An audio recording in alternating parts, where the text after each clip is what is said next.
Got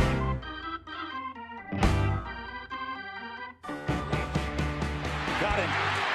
No, they didn't. Oh, my gracious. Yep. How about that? With the second pick in the 2011 NFL Draft, the Denver Broncos select Von Miller, linebacker, Texas A&M. He's the greatest ever, huh? And then I just wanted When you got all the advantages, it's easy.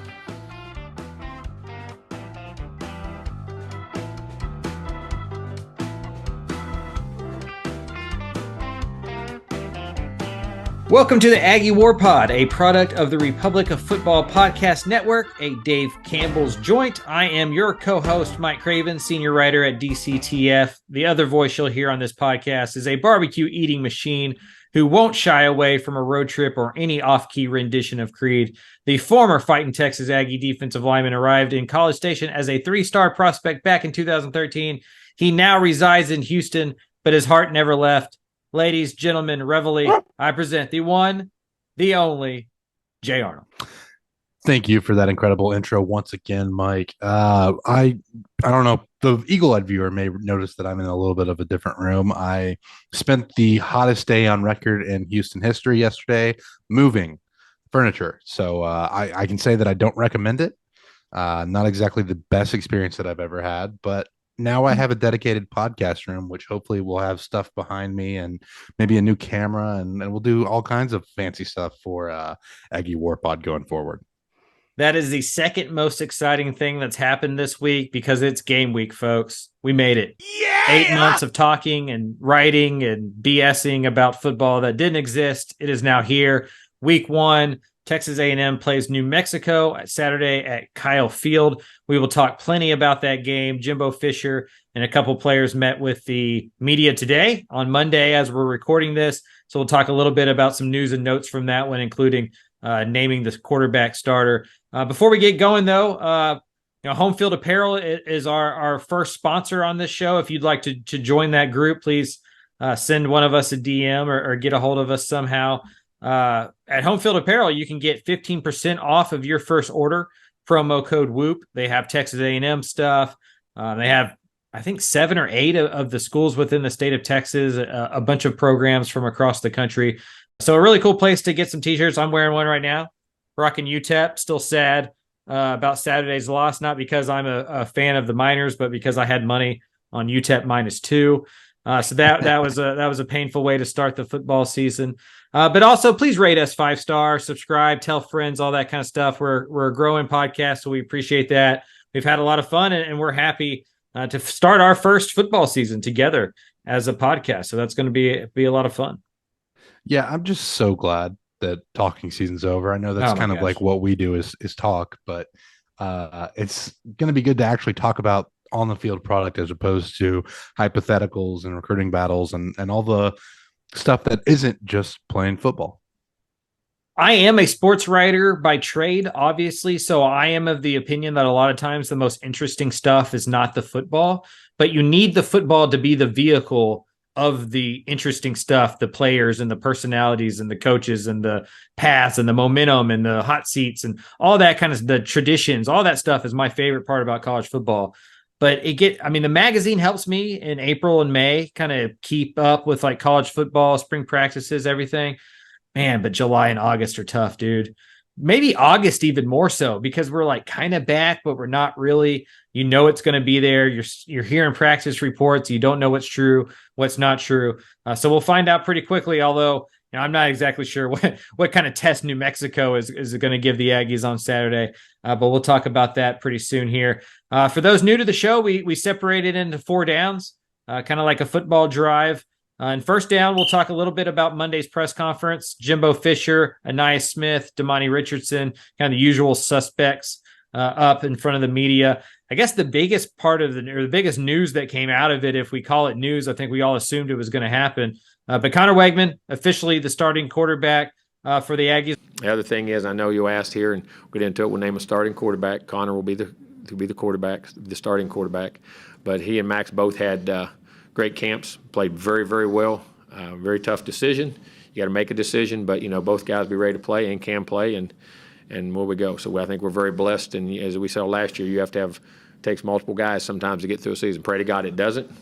As far as that goes, I want nobody to be injured. But when you get two quality guys like we have, it really makes a big difference. So in that regard, so we'll get ready to play and then go on from this week. Was there ever a doubt in your mind? Not really. I mean, I was pretty confident that this was going to be the decision. I did wonder if like Jimbo might carry on with the charade, I guess it would be, going into the game. Because I mean, some other schools are still neglecting to announce their starters. Yeah. I think most notably, Tom Allen at Indiana has decided that they're not going to announce their starting kicker, which I love personally. I hate coaches so much sometimes. But no, I mean, I don't think it was ever in doubt that Conner Weigman was going to be the starter. I just think there's too much at stake with, it's a young guy. You don't want to shake his confidence with him not starting. Plus, I think the way he closed the season out was strong enough where there's no reason to make a quarterback change.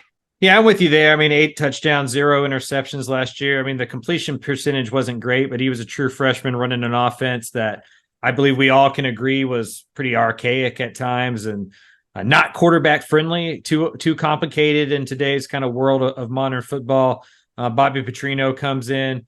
How quickly do you expect to see the differences in this new offense? Do you think it's going to be apparent right away? Or it's one of those deals where we're not going to start seeing the ins and outs of it until they're really tested and need to pull it out? Yeah, will it be so obvious? Will it be so obvious that we all can tell? Or is it going to be more subtle? I think it's going to be a little bit more subtle. I think there's going to be some variations. I think the tempo is probably going to be the only thing that may be like super obvious, because I don't think you'll see Petrino busting out some of the pre-snap motion early on. And again, with New Mexico, it's going to be a little bit more of a vanilla game. I think Miami's going to tell us a lot more about the changes in the offense than New Mexico will. Yeah, that's probably really true. It'll depend on what we see here and how much of the new. I just wonder if the motion and the formations and maybe getting the quarterback rolling a little bit, or just the quick read stuff, if that's just apparent right away that there's a few changes in store. But we'll find out on Saturday. I think the other big news was Chase Bisontis going to start at offensive tackle. Ruben Fathery still working his way back. Jimbo said not from injury, but just a conditioning standpoint, which makes sense. I mean, you're coming off an injury. It's hard to go play 50, 60, 70 snaps, whatever that offense is going to do. Ease him back in there. I think, and this is true whenever you lose a position or whenever somebody starts for you for injury. If I'm Fathery, even if I'm Trey Zunt, right? Like, I worry that this dude's going to come take my job and I'm never going to get it back. Yeah. And there's some of that aspect of competitiveness anyway that you're going to have to deal with as a player. And you kind of have to find ways to keep yourself motivated when you want a starting position. But I think this is more of a, like you said, I mean, Jimbo may say he's not working his way back from injury, but the conditioning aspect is still part of working your way back from injury. And it's still something that you're just kind of adjusting to. It's hard. It is hard to, and you can't really stay in football shape when you're rehabbing an injury. I've done it twice at the college level where, you have a surgery and you can't really do much. Like maybe you get on like a pool treadmill that they have, but it's nothing really compares to what you have to put your body through to get ready to play. So that conditioning aspect of it is extremely real. And I'm not really that surprised with when Ruben's injury occurred that he's still trying to get back in football shape.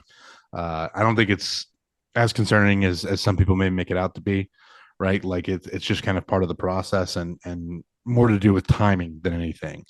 But I think having Bisontis start a game against New Mexico, one, gets him experience out and on Kyle Field and in front of what's going to be a packed house, even if it is an opponent like New Mexico for the first game. So it kind of gives him a chance to adjust to that difference in the game while also easing Ruben Fathery back into the lineup at some point. And then also another thing I noticed about the offensive line, just listening to Jimbo's comments, doesn't seem like Bryce Foster is all that for sure to play. It sounded like he was a full go last week, and then this week a little bit banged up, and they're trying to see kind of what he can or can't do along the same lines as Fathery. We don't know the details of the injury, but it feels like if this was Miami weeks, those guys would be ready to play, right? Like how much of that is New Mexico? And I know they talk about how every game's the same and 12, you only get 12 of them. But behind the scenes, I'd imagine there's a lot of just like realistic understanding of we don't need our full 85 for this one. If we can give them an extra week, let's do it, which seems smart. Yeah. And look, there's no reason to push yourself against an opponent. And, I don't want to disrespect New Mexico, but an opponent that A&M should handle. Sure. It's a situation where, if you run the risk of regressing on the progress of your injury, and then you go into Miami, it's just not worth taking that risk. Now, like if for whatever reason New Mexico just comes out and they give A&M all they can handle, there's going to be a lot of second guessing. But I just don't see that scenario happening. And obviously you want Bryce Foster to be healthy, so you're kind of holding your breath a little bit, because I think he's a massive part of this offensive line taking a step forward, him being healthy.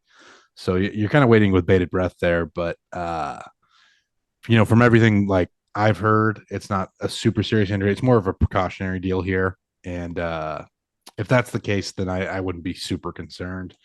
Just kind of something to keep an eye on for sure.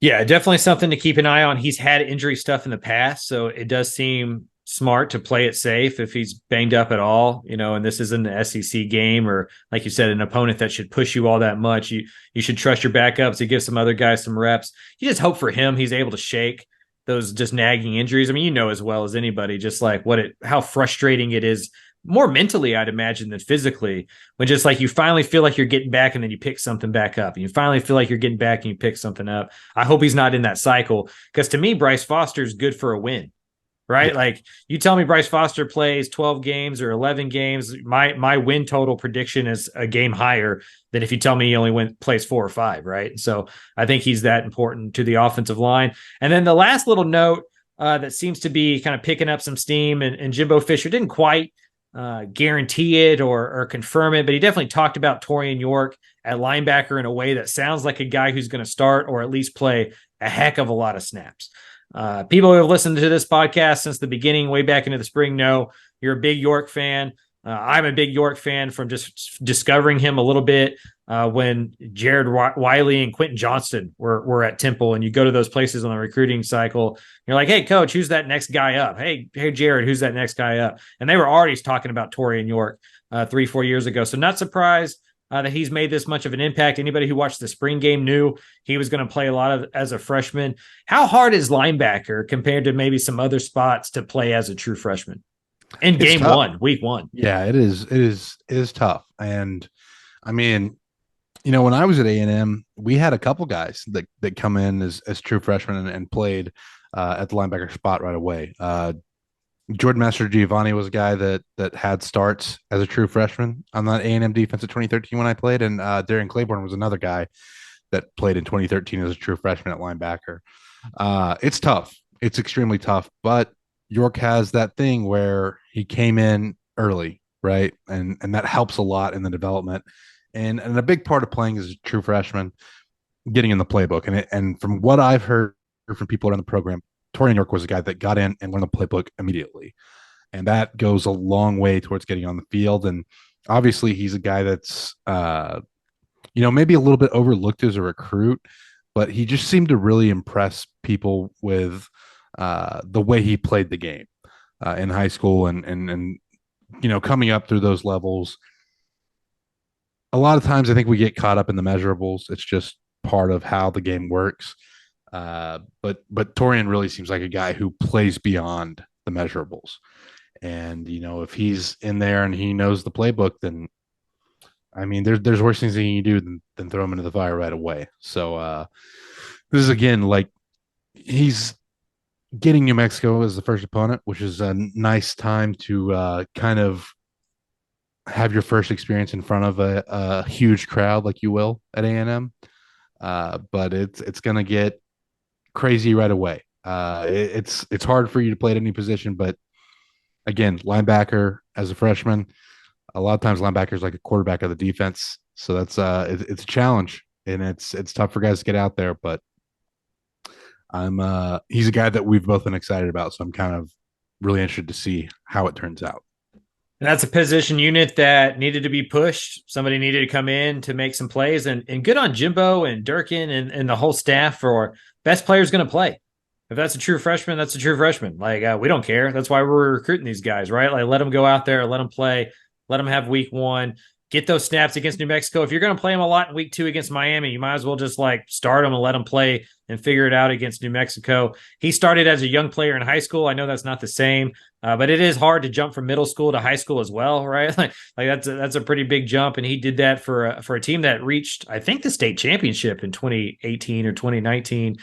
So he's played on some good teams. He's been a young guy out there with older dudes. So like you, interested to see how he handles week one. Speaking of week one, let's move into second down and start our preview. We'll talk first about the New Mexico offense against the Aggie defense, and then we'll move into third down and flip that over, talk a little bit about the A&M offense against their defense. First, though, some quick kind of overview notes for those who don't know enough about the Lobos going into week one. They were 2-10 in 2022, 0-8 in the Mountain West. They play in the Mountain West Conference. Head coach Danny Gonzalez is entering his fourth season in charge. He is 7-24, only 15 wins in the last 6 seasons, and only 9 against FBS opponents. So they were dead last in scoring last year. Only scored more than 20 points in a game one time against FBS opponents in the last 21. So not good, right? Not a good football team. Undergoing a lot of changes. They use the transfer portal pretty decently, especially on the offensive side of the ball, but still not a whole lot of weapons. The offensive line is not going to be huge.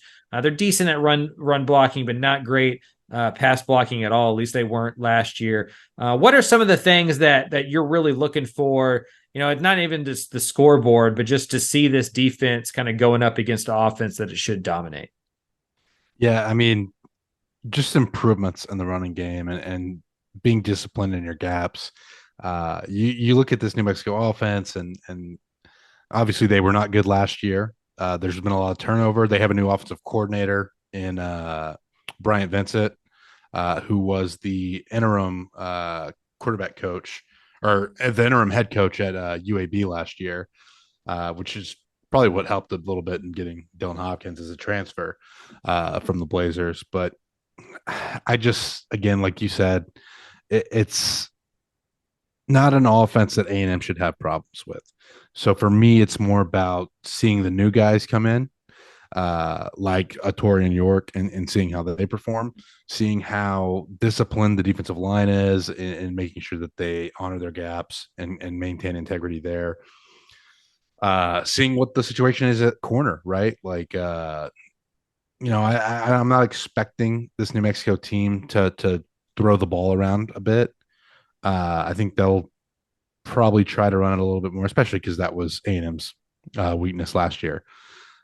But these early season games like this are more about addressing your own flaws necessarily than seeing what the opponent brings to the table. Like when I'm previewing a game like New Mexico, I am more focused on what A&M's problems were from the previous year. And again, it's rushing the passer, it's stopping the run, and it's just being more disciplined in general.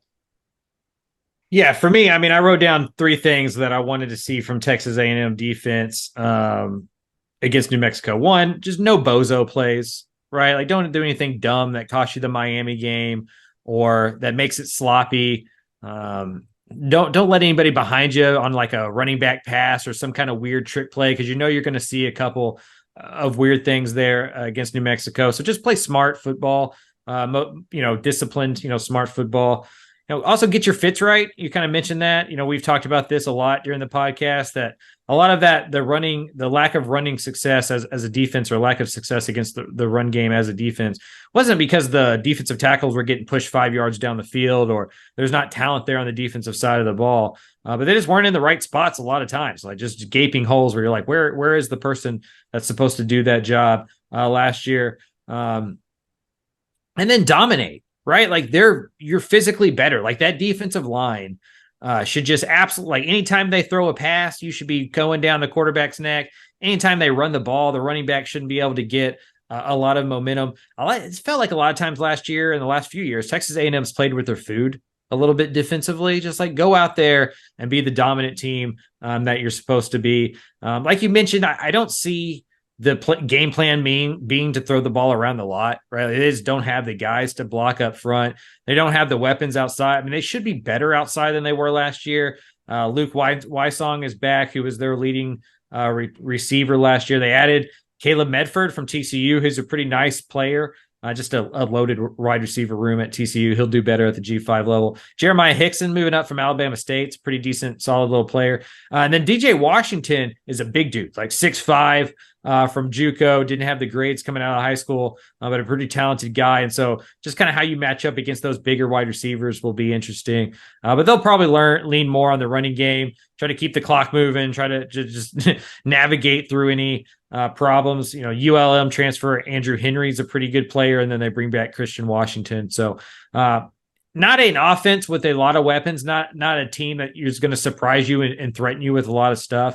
And so for me, this seems like almost like Sam Houston last year, where the defense should just dominate and a shutout is in the cards for sure.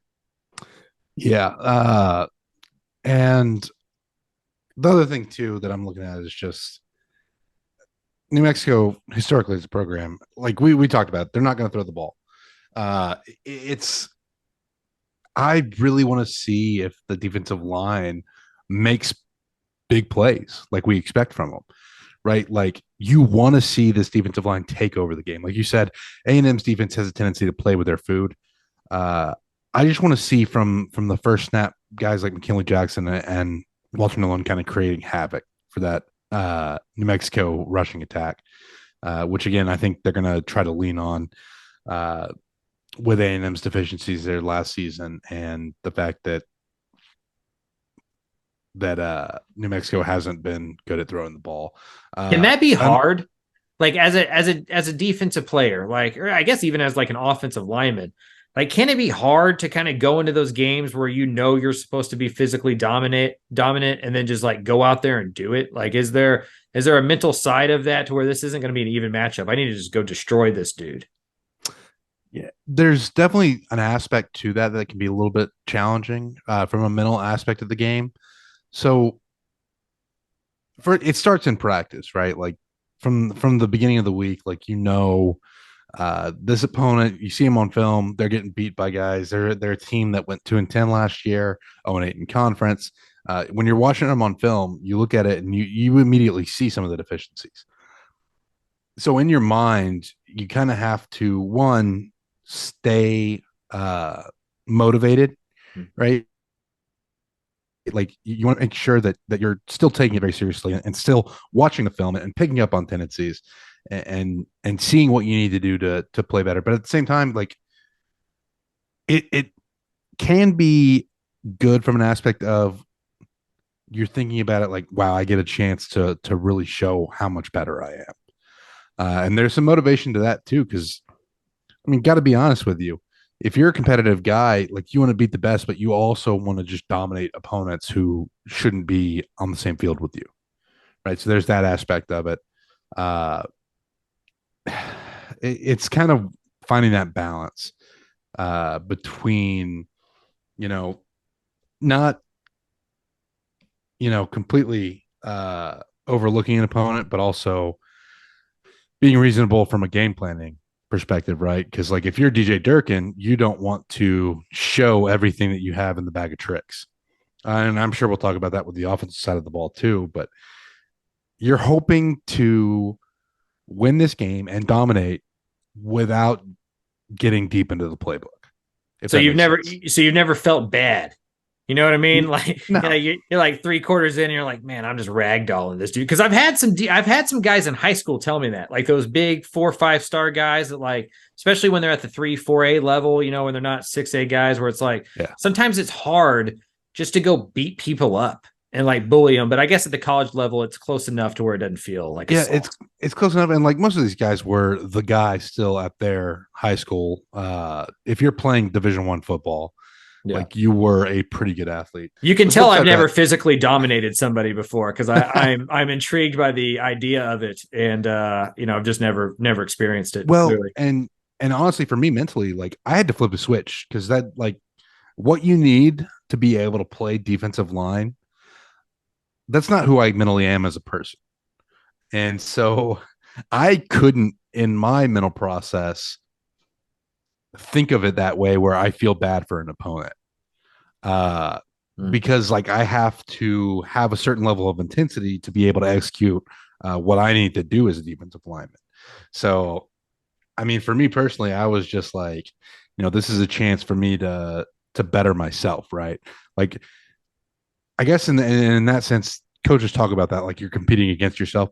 That was kind of my thought process. Was I'm not looking at the opponent in front of me and feeling bad for them, because my job here is to be the best version of myself that I can be. So if I'm weighted down by the fact that I'm feeling bad for a guy that I'm beating, it doesn't allow me to play with the intensity that I need to have. And not every guy's going to be the same. I don't know. You know, there probably is some of that in like in high school. It's a little bit different too, like you mentioned. Sure. I mean, the level of athlete and some of the guys that you're lined up across from you can kind of tell that they don't want to be out there at times in high school. Yeah. There is not a lot of that at the college level. So again, that's just kind of a window into like what my mindset was playing defensive line. But yeah, you just don't really have time to feel bad for people because, I mean, even if the opponent isn't as good as you, like they're still going to be probably 6'4", 300 pounds. I mean, you could still get hurt easily. That's true. We played against Tommy Harris when I was in high school. He was at one of the clean schools or whatever, and like we absolutely were scared of that dude. Like we walked into that game like just like afraid of our lives. Like, you know, we just got out of algebra. You know, like we weren't, like it was the scariest day I've ever gone through. But you're right. Like at the college level, I mean, I'm half joking. At the college level, you know, you're going to be a big dude. You're on scholarship. You're playing FBS football. So you know, you shouldn't have any of those thoughts in your mind, but it should feel that way. Like this game should feel, at least defensively up front, like varsity versus JV. Like it just should. And it's going to be a worrisome sign if there isn't that self motivation, if you don't see that dominance from the very beginning, because it feels like in this aspect a choice, right? Like these guys need to make the choice to show up Saturday and dominate because their physical skills will allow them to. Like you can make that choice against Alabama and it may not happen. But you should be able to make that choice against New Mexico, and then all of us be able to see that it happens on Saturday. Yeah. And it's just, there's so much, you know, expected of these guys just because of the talent level. Yeah. So I think a lot of the motivation too will be, one, the defense. You're getting doubted from last season and the effort that was put forward, and two, you want to prove that you can live up to what was expected of you coming out of high school, because those thoughts are always going to be in the back of your head. Like, I'm expected to do great things. It's time for me to go out there and do them.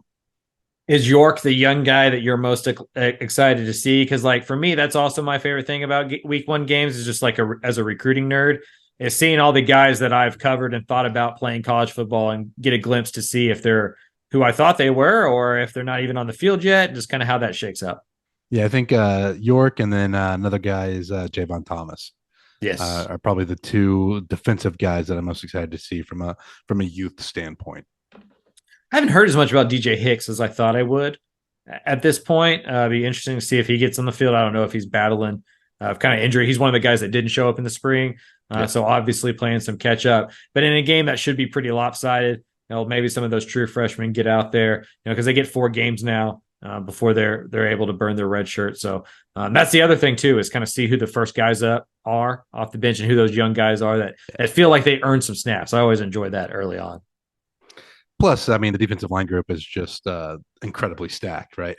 I Yeah. mean, if you're coming in and you're a guy like Hicks, I mean, you're gonna have your chance, but it is a tough two deep when I look at it to kind of break into. I think he's a guy that will find a way out on the field, but from a depth combined with talent standpoint, I mean, the defensive line group is just it's going to be hard to get there right away. No doubt, especially in the interior. Let's move to third down. Talk a little bit A&M offense versus the New Mexico defense. There's a new DC in town, New Mexico. Old Rocky Long is in Syracuse. I freaking love that guy. I'm sad he's gone.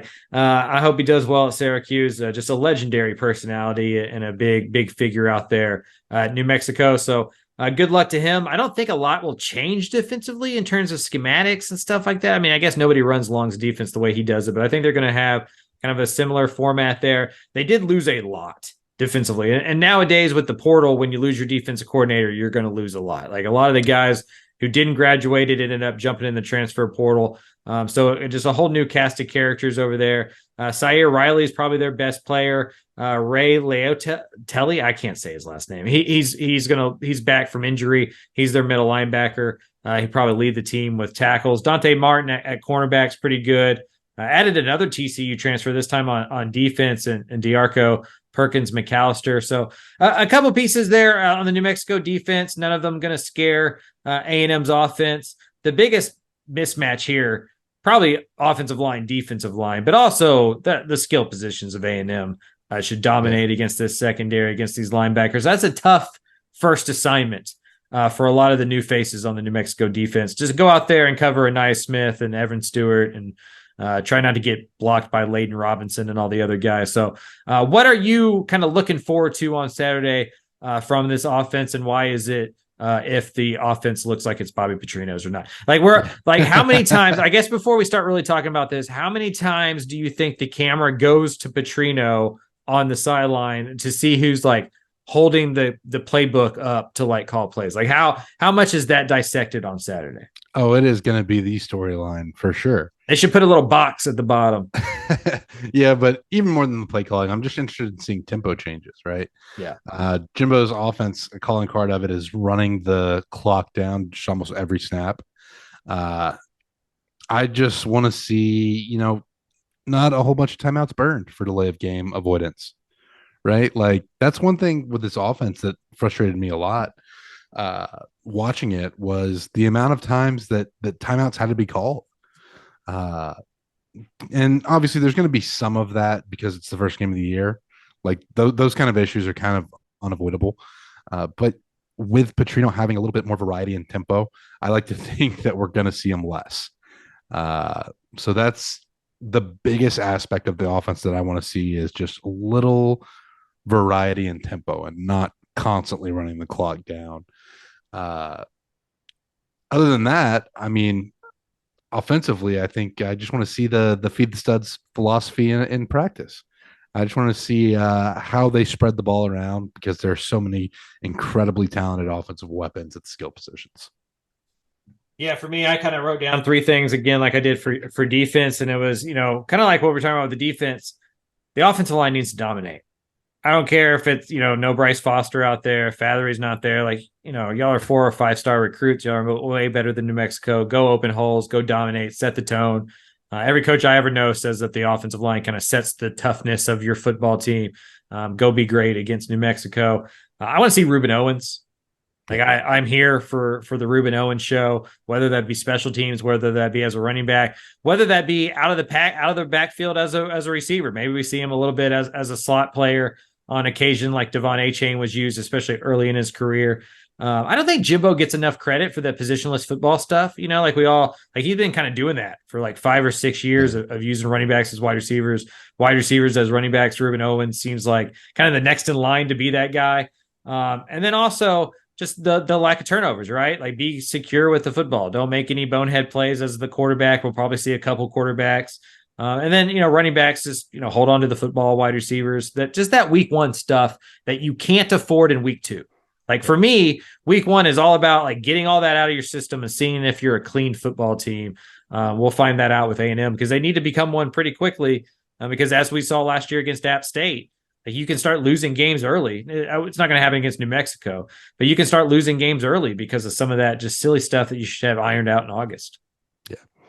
Yeah, it's I talked about the obviously you mentioned Ruben Owens, and I was gonna kind of lead into the youth excitement that I had for the offensive side of the ball. I think Ruben Owens is that guy for sure.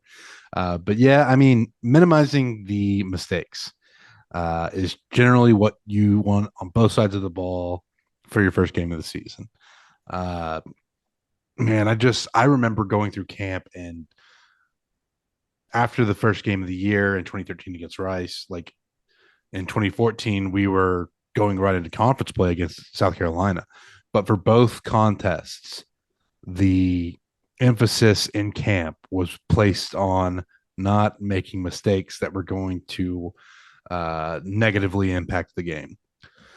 So that's the big thing that I'm looking for offensively. Yeah, we'll see if A&M's able to kind of minimize those and see what kind of changes take place. I also want to see what Weigman's ability or allowedness to do out of the pocket. Like, how much is he allowed to not use his feet necessarily like in the running game, which would also be cool because back when he was healthy at Bridgeland, he could really run. Like, he's an athletic dude. But more so how he's allowed to use his legs to change the point of the pass, right? To get out of the pocket, to waggle a little bit, to get on the edge, and to create some opportunities there. Kind of what that change looks like in the offense.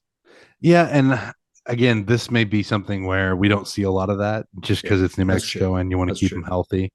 But yeah, I would like to see just kind of how he's able to improvise, because there's always going to be some aspect of that in a game, right? Like somebody's going to miss a block at some point. Even I would love for the offensive line to just be completely flawless this game. But even if they have a fantastic performance, at some point, Weigman's probably going to have to improvise. So seeing what he does there at that point, and to your point, seeing how he's moving, if he's looking a little bit better, like he was at Bridgeland when he was in high school and his movement there. I don't think we're going to see too many quarterback runs again, just to kind of preserve the health. But it will be interesting to see just kind of how he changes the point of release. And how he ends up affecting the game by moving. So again, like I'm like you. I want to see him kind of run a little bit more, but I don't know that I want to see him run more against New Mexico. And I don't necessarily even need to see him run in like designed run plays that put him in. I just want to see him roll out a little bit and just kind of get on the sprint action. Yeah, just kind of change the point of release, make the defense think a little bit more about it. I'd imagine that makes angles a little bit easier sometimes for certain routes and stuff like that. And so just change it up. Give the defense a lot of looks. Like because there's two schools of thought here. One, it's preserve as much as you can for week 2 against Miami. The other one would be put a lot of different stuff out there in week 1. That way Miami has to worry about different personnel packages, different schematic packages, where Weigman's going, where they're throwing the football from, what screens you're doing, what motions you like. That's part of it as well, right? Like how much do you balance kind of keeping it all in, but also forcing them to spend those 20 hours of practices on other stuff than just your personnel. Yeah. And man, it's just, for me, like I'm struggling with just how excited I am for football to be back. So it's kind of like I have all these thoughts running through my mind. But yeah, when it comes to Weigman and the quarterback situation, it's just, man, build off of what you did last year as far as ball security and being smart. And I think that maybe we see him take a few more risks, right? Maybe this is a game where you kind of take those deep shots that Weigman didn't necessarily take as many of last year. Maybe he does put the ball a little bit at risk. I think this is a time to do it because I think you can bounce back from those types of errors a little bit sooner. So maybe that's what I want to see from Weigman is just kind of pushing the ball downfield a little bit more and maybe being willing to throw a couple interceptions. For sure. That interception number can be misleading. You don't want to have too many, obviously, but none kind of indicates that you're not taking any chances. You're not pushing the ball down the field, and you have too many weapons not to be out there slinging it around. And even if you have a turnover or two, just know you're going to be explosive enough to make up for that That's another thing that I think Petrino can instill in Weigman is just confidence in his ability. So we'll see how that goes.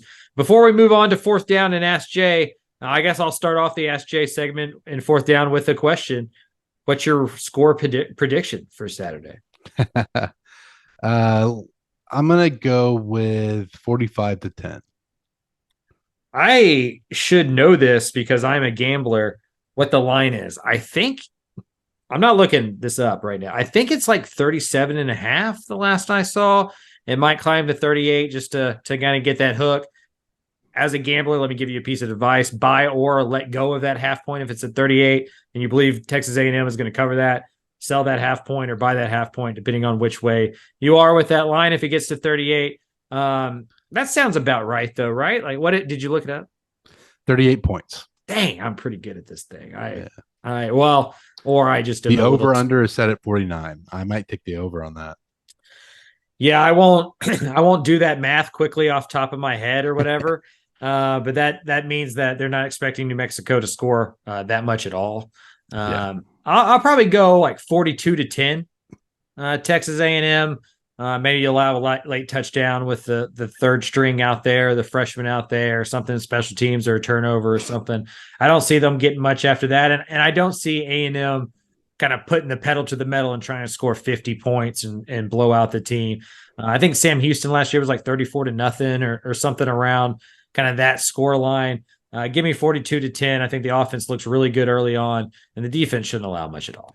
It's going to be hot. And it's going to be hot, so you want the game to go by quickly. Just get that over with, run the football, get out of there, and get to Miami that next week. Let's go to fourth down. Let's wrap this thing up. I think each week we're going to try to do fourth down, just an Ask Jay segment. Put in those questions on Twitter or wherever you need to get them across, and we'll kind of use fourth down as a Q&A here and talk about what's on everybody's mind. I'll add a few questions in here as well to get Jay going. First off, it's going to be a lot of guys' first game in maroon out there on Saturday at College Station, 6 p.m. against New Mexico. What do you remember most about your first college football game? Well, for 2013 against Rice, I remember it was hot.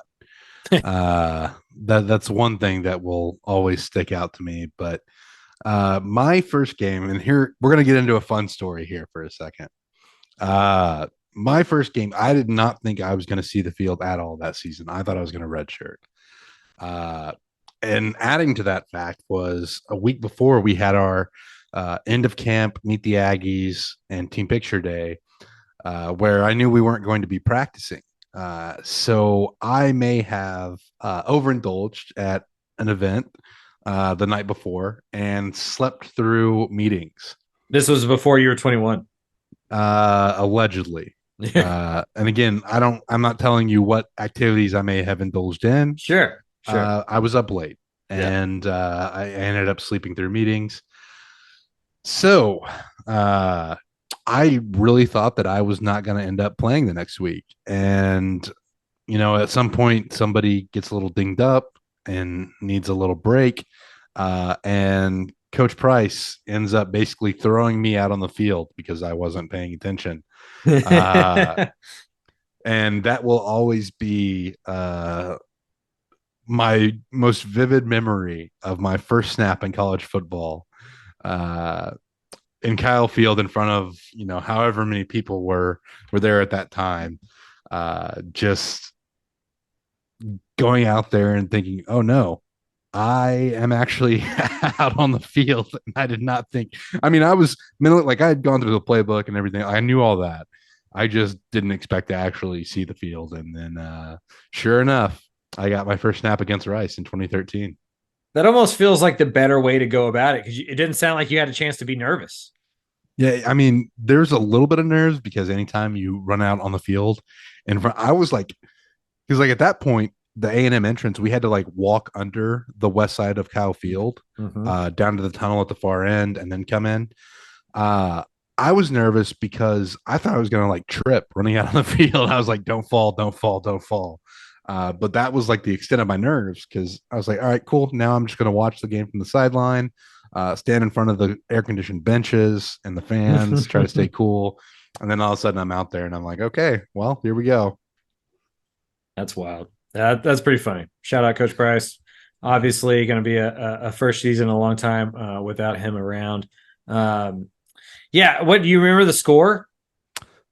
Oh man, it was a close game. First of all, Rice had a good squad that year. Yeah, they were pretty good. They had that 2-year run back to back there.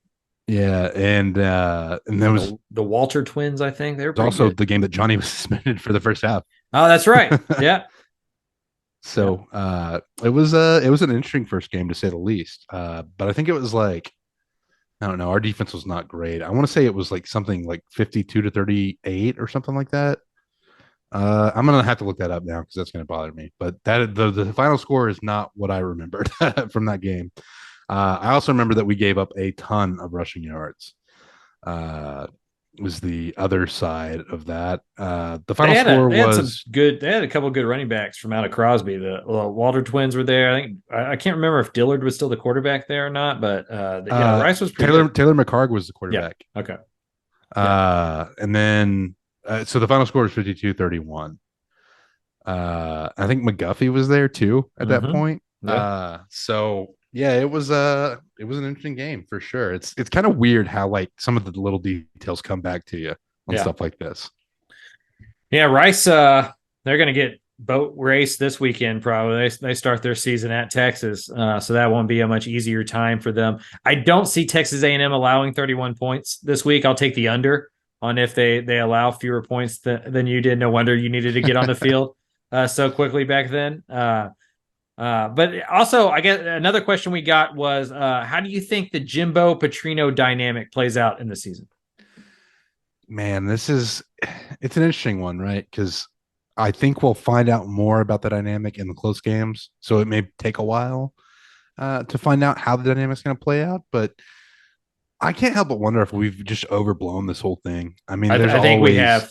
There's always egos in college football. Like if you're a coach at the college level and I think anything above a position coach and even most position coaches, like you have probably a massive ego. It's just realistically kind of what you have to have. You need to have it. Yeah. Yeah.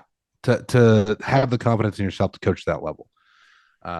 So I think we've kind of overblown this deal. And I also think Petrino is a little more realistic with what he is now at this stage in his life. Right.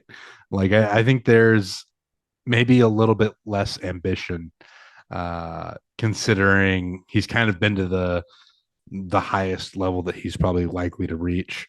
And now it's more about just kind of staying around the game, I think. And I mean, obviously there's going to be some ambition, but I just think that we've probably overblown this whole scenario about the dynamic between the two. Sure. I tend to agree with you. I do think it's interesting. I do think it's going to be a fascinating personality clash, especially if things get going bad, right? Like if there's a couple weeks where it's just not working or whatever. But you're right. Like every head coach is in those meetings, like yelling at those guys if it's going bad, right? Like whether it's Bobby Petrino in there or not. I think it'll free up Jimbo to do a lot of other head coaching stuff. And so I think that'll be really good. But yeah, I think it's one of those deals that we're not going to know anything more this week than we knew the week before, right? Like everybody's going to play nice against New Mexico, especially when the offense is running. And then that's kind of what we do. It's kind of the whole problem with the 7 or 8 months of the talking season, right? Is it gives us an opportunity to talk about the same thing over and over again. And I will say, Jimbo didn't do himself any favors with that whole deal, right? Like we could have stopped this conversation back in March by either giving Petrino 15 minutes in front of the press and just answering questions like he did during media day, like a couple weeks ago in College Station, or by Jimbo just getting up there at the first spring practice and going, it's Bobby Petrino's offense. He's going to call plays. Obviously, I'm going to be in the room and I'm going to help out and I'm going to suggest some stuff and I'm the head coach and I've called offensive a lot. But that's Bobby's offense to do, and that's how we're running it. And, that's the end of that story. And it would have been done there, but it wasn't, right? He's kind of like struggled to just say those words for some reason out loud, but I do think it becomes a non-story. And as we've talked about on this podcast a few times, I'm more worried about the defense than the offense. Like, I think the offense is going to be fine. I think the defense is where I have a few more concerns, to be honest with you. Who do you think leads Texas A&M in tackles? So are we talking season or just the Saturday's game? Well, okay. I guess I took it as season. Okay.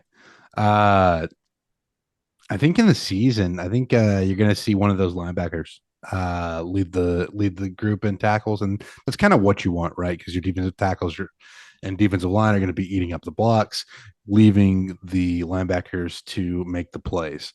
So I'm going to go with Edgerrin Cooper as my leading tackler for Texas A&M in 2023. I'm going to go with Damani Richardson just because I know he's going to play all 12 games. Like he's going to be out there. He's going to play a lot. He's going to be a starter. Like there's no question about that. Like if he's healthy, he's playing.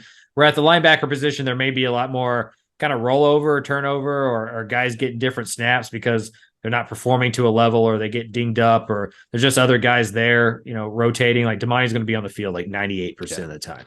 So I'll take him as my leading tackler. Yeah, I think Bryce Anderson might be a good pick here too. Yeah, that's a sneaky good pick. Like if we were laying odds, like Anderson may be like the smart bet on the odds there, or even a York, right? Yeah. Like that would give you some return on your money as well. And he's probably going to play a lot of snaps there. And the spring game, I mean, the dude's a magnet to the football, so that'll be fun. You're going to a game this week. I'm also going to the game this week. Neither one of us will be in College Station. I will be at Colorado at TCU to cover the Deion Sanders antics, just to see what the hell that is, man. Like that's just going to be so entertaining to see. I mean, bringing him back to DFW for his first game, it just seems kind of right, doesn't it? It's perfect, and I know he's gotten a lot of transfer talent, but like for what I can tell, none of it's really on the offensive line or the defensive line. So like, how's that going to work? Like this isn't 7-on-7.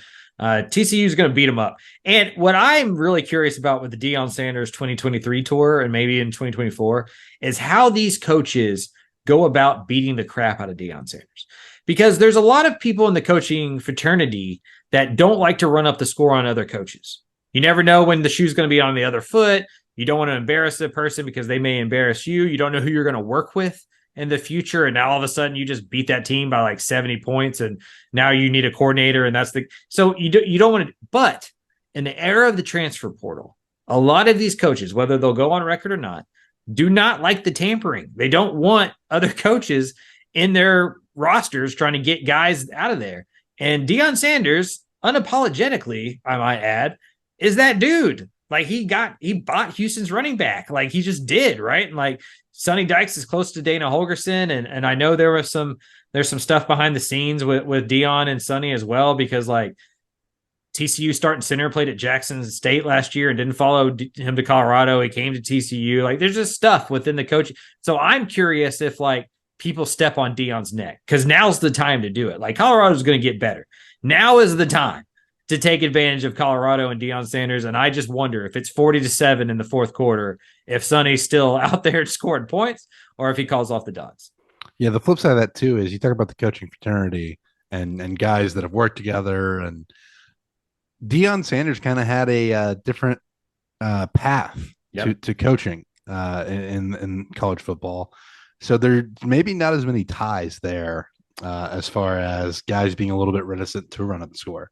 So I think you may see a little bit of that this year with obviously all the holes that Colorado has as a team, and the fact that Deion Sanders is unapologetically Coach Prime, right? Yep. Like that's who he is. And you're going to recruit against him. You're going to recruit against him for a while now because he's coming to the Big 12 with you if you're TCU. And so you want to show your roster like, hey, don't go there. We just beat that team by 50 points. Like you don't need to transfer to Colorado. And you also want to show that to juniors and seniors in high school that like Deion's, I don't know if this is true, but I think you would go like Deion's all talk. You can come here and win football games like they went 2-10 or something like that. You need to take advantage of that now. As you know, recruiting's a dirty business. You got to use any of that you can. The dirtiest. You will be at UTSA at Houston, which I believe, for my money, the best game involving an in-state team on the docket this week. Yeah, it was a fantastic game last year in San Antonio, and I'm expecting it to be another fantastic game this year. So I'm pretty excited. The tickets are not expensive, so that's also a plus, right? I can stay home, go see a game that's not going to break the bank, and it should be a fantastic contest as well. Obviously, we'll see, how it shows up, but I expect UTSA to travel pretty well. I mean, it's a short jog down like 10, and then Houston. We'll see if there's some hype with them going into the Big 12 now. So obviously, like UTSA isn't going to be the draw that like a Texas coming to town is going to be later this year. But I still think there's a potential for a good crowd down there at University of Houston. I guess it's TDECU Stadium. I Yep. think is the name of the venue. So Cougs and Roadrunners. I'm excited to go take in college football in person. Yeah, you can get some Frenchy chicken either before or after down there. Third Ward getting gentrified like a mother. It's insane to go down Scott Street these days compared to like 15 years ago, even like 5 years ago. It's like, what is happening here? But that's going to be a good one. I think it's going to be the best game in the state. I published a story today. We're recording this on Monday about Frank Harris, their star quarterback. He's the best quarterback in G5, probably the best quarterback in the state of Texas. He came back.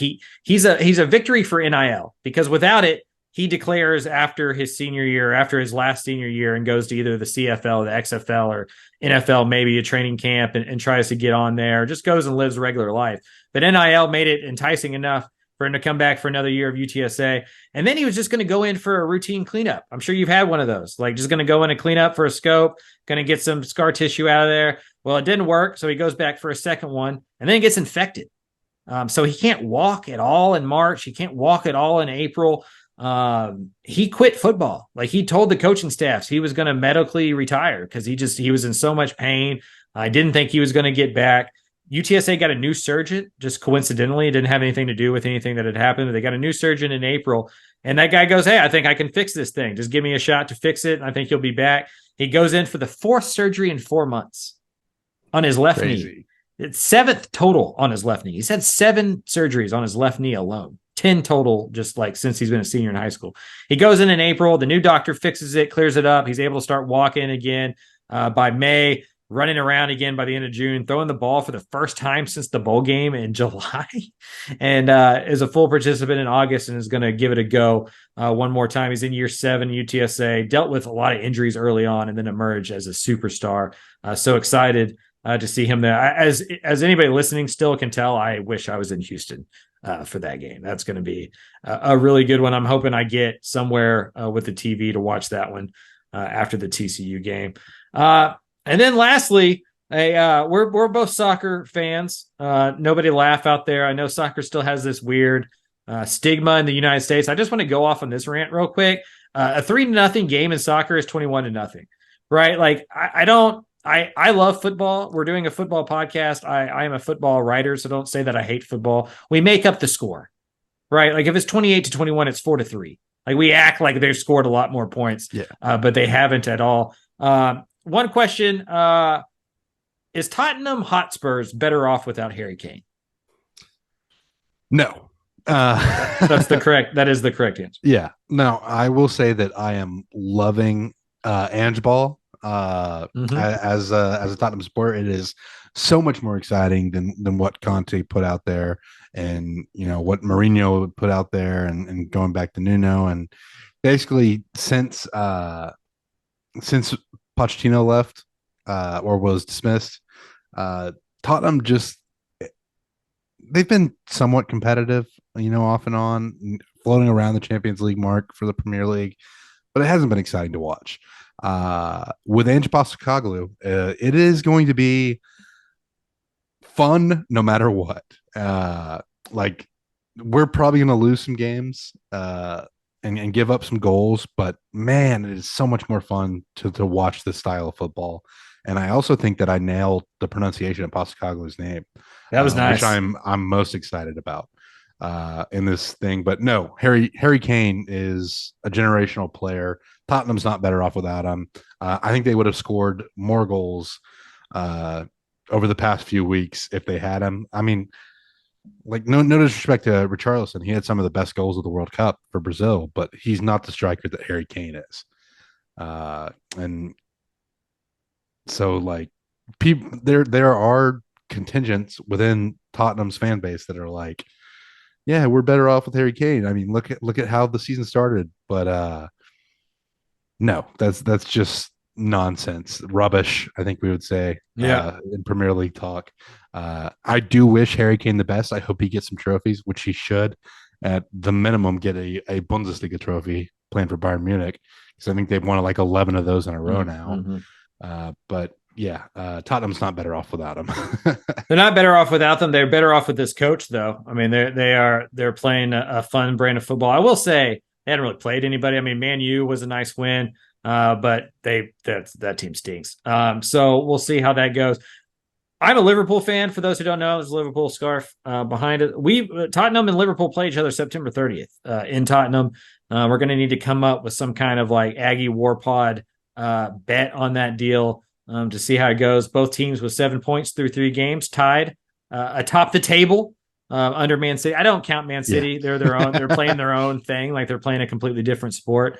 But Liverpool, Tottenham off to surprisingly good starts. I think both teams are going to struggle to kind of stay in that top 4. Like I'm not a believer in what Liverpool's doing right now. But we'll see how that game goes. I'm excited to get like a bet going with you for September 30th. We need to figure that one out. Yeah. And like with Tottenham again, like the offensive attacking pressing style, it's paying off right now, but against a team like a Man City, things can get ugly in a hurry. I mean, man, it's just such a more exciting style to watch. Like, I don't want to see guys just hang back and try to counter. I want to see him pressing constantly, and that's what A&M. That's what Tottenham does. Very similar vibes, by the way, between Tottenham and A&M as far as championships before World War II. Yeah, you said it, not me. Yeah, I mean, I got to be honest. I embrace it, right? I think I may be the problem. Again, like whenever I saw my Cubs, you're not old enough to be the problem. Yeah, that's fair. I mean, in a past life, who knows? Sure, but I don't know how many combo A&M Tottenham fans there have been in history. I'm sure that number isn't so high. Yeah, that's probably not a high number. You're probably in rarefied air there. Oh man, but yeah, thanks for letting us talk a little bit of Premier League to the listeners, right? Yeah, it's fun to break that out. It's nice to change it up a little bit. Before we close out, I will say Richarlison is the biggest brat in soccer and like the easiest person to hate in the world. Like I wish him nothing but the worst. And I hope the Everton days, I'm assuming. Well, no, that sure. But like to a Liverpool fan, Everton doesn't even matter. It's like a fly on your butt. But he's just a punk. Like he's just an absolute dork and a punk. And I can't stand soccer players who act like the stereotype. Like Richarlison is like everything that like people who hate soccer think about soccer. Yeah. And that to me is why he's so disgusting in his behavior. Like he's just an absolute, like he's just, somebody needs to punch him in the face. Which, by the way, Everton has not scored a goal yet in this Premier League season. Yeah, they're so bad, dude. They're so bad. They've fought off relegation the last 2 years. I don't think they're doing it this year. Where do you feel? So I'm one of those random Liverpool fans that find the Everton thing sad. Like I don't want them to disappear from Premier League football. Like I enjoy the rivalry. Like I think Liverpool's life gets like worse if they're not playing Everton twice a year. Like that's one, those are guaranteed 6 points. Like that's a fun thing. But also like you want to play your rivals. Like Man U and Man City should play all the time, right? Like Arsenal and Tottenham should play all the time. It would suck to lose those games. We're finding that out in college football, that it sucks to lose those games, right?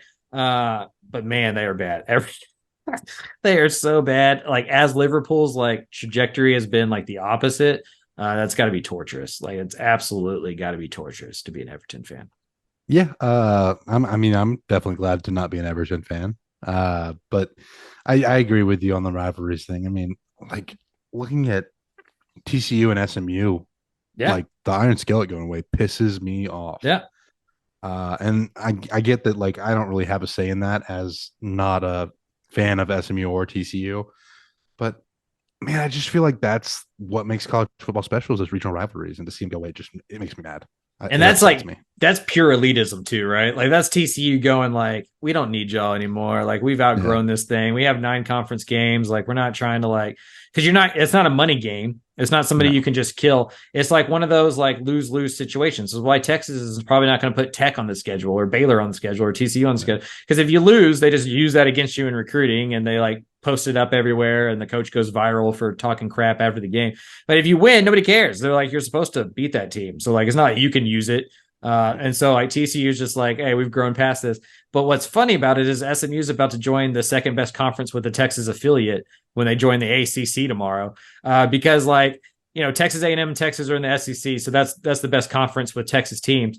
I think the ACC is as good, if not better, than the Big 12, right? And SMU just slides into a power conference that has a better national standing, probably, or at least perception, because you have Clemson and Florida State and Miami, than the Big 12. And the Ponies got money. There's one program in DFW asking their donors for money, and there's another one that's just swimming in it, because they're like Scrooge McDuck, and you don't have to go. They're going to give up 7 years of their media rights because they can just get a donor to write the check for the money that they would miss out on. Like, that's where SMU is about to get let out of the cage, and people forgot.